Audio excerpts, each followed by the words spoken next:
ดูที่น้องจังหวัดชัยภูมิกับให้อาทิตย์ก่อนประกาศใช่ไหมที่มาดูกำลังเย้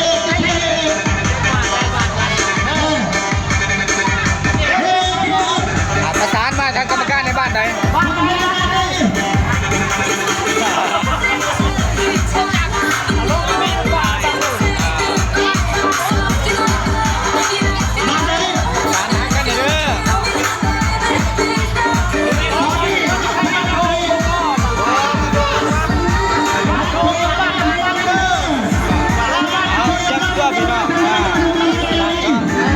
อยู่ดีมีเองเก่งเขาเก่งจ่อยครับ